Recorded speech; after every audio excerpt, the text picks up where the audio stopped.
Desde nuestras épocas más tempranas, los seres humanos hemos coexistido, convivido con una gran diversidad de otros seres vivos que han formado parte intrínseca de nuestra existencia. Para empezar, con nuestra supervivencia, podemos pensar en la comida, en el cobijo, en la ropa. A través de un increíble y largo proceso de prueba y error, nuestros ancestros, desde todos sus variados lugares, han ido aumentando la sabiduría que hoy tenemos de cómo podemos utilizar las plantas, pasándose esta de generación en generación, sobre todo de forma oral. Por supuesto, la diversidad de ambientes es también enorme y esa gran diversidad biológica ha impactado de forma directa en esas peculiaridades de cada cultura. La diversidad biológica está íntimamente relacionada con la diversidad cultural.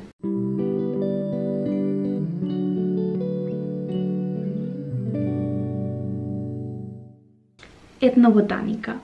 La palabra proviene de las raíces en latín etnos, pueblo o cultura, y botane, hierba. La etnobotánica se ocupa de estudiar las relaciones entre los grupos humanos y su entorno vegetal, es decir, el uso práctico y el aprovechamiento de los vegetales en los diferentes grupos culturales a través del tiempo, así como también estudiando toda la dimensión inmaterial que tenga que ver con ellos. Por lo tanto, un etnobotánico, que es la persona que hace etnobotánica, trata de documentar las costumbres locales que tienen que ver con las concepciones y los usos de la flora en diferentes aspectos de la vida, como pueden ser en la vestimenta, en la comida, en los venenos, en las simbologías. Por lo tanto, es un campo que te permite estudiar a la vez plantas, historia y cultura. Esta disciplina define el papel de los vegetales en las comunidades humanas. Estudia, por tanto, todo tipo de interacción que nos podamos imaginar de los seres humanos con las plantas. Su empleo para fabricar instrumentos y herramientas,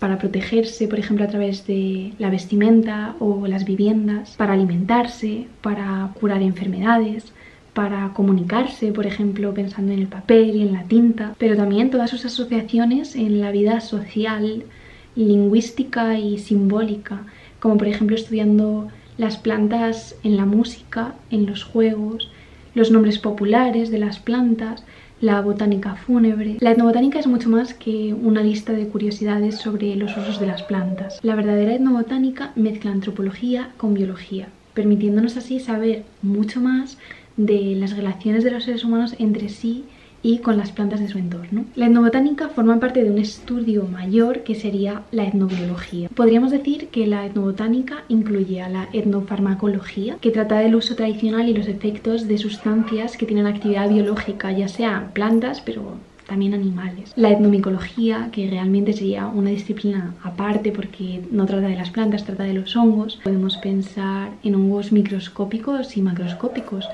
por ejemplo, la levadura o la penicilina. Imaginad la importancia que eso ha tenido en nuestra cultura. La paleoetnobotánica, que estudia las relaciones antiguas a través de lo descubierto en sitios arqueológicos, como puede ser a través de esculturas o de polen antiquísimo. Y la ecoetnobotánica o etnoecología, que estudia las interacciones de los grupos humanos con el mundo vegetal y su equilibrio con el medio ambiente, por ejemplo, estudiando agriculturas tradicionales. Dentro de la propia compleja etnobotánica hay muchísimos campos diferentes y sobre todo está íntimamente relacionada con tantísimas otras disciplinas como la historia, la lingüística, la ecología, la sociología, la geografía, la nutrición, la genética, la farmacología, la horticultura y tantísimas otras más. Debe ser, por tanto, un estudio con perspectiva interdisciplinar que nos permita conjugar metodologías y visiones de diferentes ciencias y que así los conocimientos recogidos se multipliquen entre sí para darnos una visión más profunda y completa de la cultura botánica popular.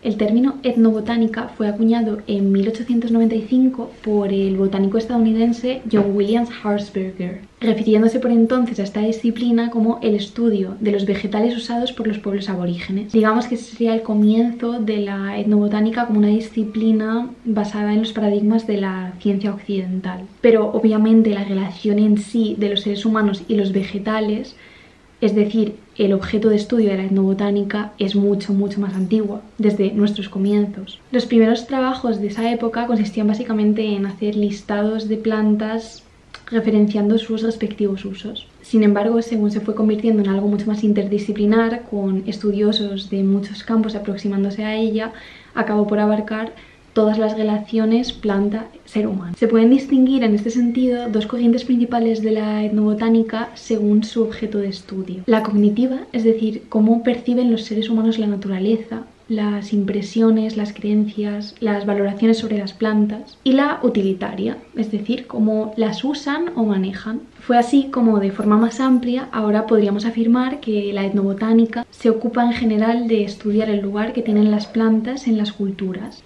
y la interacción directa de las personas con ellas, sin limitarse a ningún tipo de sociedades, ya sean pueblos amazónicos o del poniente granadino de Andalucía. Dicho esto, es cierto que aunque las plantas se inmiscuyen en cualquier aspecto de cualquier cultura, los trabajos etnobotánicos tienden a centrarse en aquellos grupos humanos cuya relación con la naturaleza es más íntima. Esto acaba resultando en que los más estudiados son los pueblos indígenas y las comunidades rurales. Sobre todo a partir de la época de Richard Evans Schultz, el padre de la etnobotánica moderna, como muchos lo consideran, la etnobotánica ha crecido bastante y su objetivo ha cambiado un poco y ya no solo consiste en adquirir conocimiento etnobotánico, sino también en poder aplicarlo a la sociedad moderna, principalmente en la forma de nuevos productos farmacéuticos, ya que las plantas proporcionan una buena fuente, al menos de material inicial, para descubrir moléculas biológicamente activas que potencialmente se pueden desarrollar para convertirse en nuevas medicinas, usando como guías de este proceso a los conocimientos tradicionales de las culturas, es decir, a lo que la gente sabe de las plantas,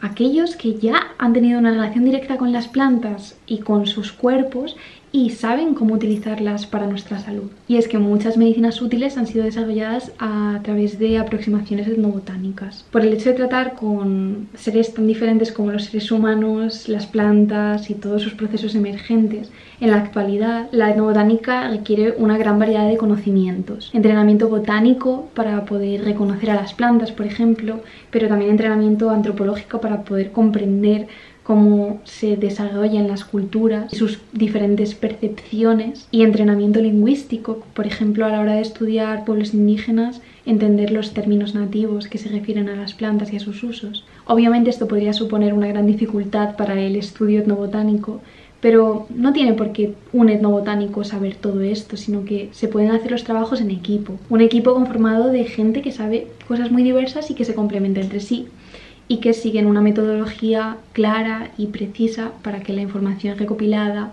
sea lo más verídica posible. También cabe mencionar que, con asomarnos ligeramente a la historia de esta rama de la botánica o de la antropología, podemos ver que con frecuencia ha sido vivida desde el soy un investigador o un explorador blanco y voy a descubrir culturas indígenas. Pero realmente la etnobotánica puede ser vivida, y diría que cada vez es más vivida de esta forma, estudiando nuestros propios entornos y la cultura que nos une a ellos. Los informantes son las personas que ofrecen sus conocimientos a los etnobotánicos. Imaginad un investigador que va a un pueblo y empieza a hablar con los agricultores de allí, a que le cuenten cómo llaman a estas plantas, para qué las usan, cómo las cultivan, qué hacían sus madres con ellas, qué hacían sus abuelos. Es muy importante que los que principalmente se beneficien de todos estos estudios sean estas personas que depositan la información en la cultura total, que se beneficien tanto a nivel de los conocimientos recopilados y conservados como también de una forma económica. En la actualidad existe una tendencia a que los estudios etnobotánicos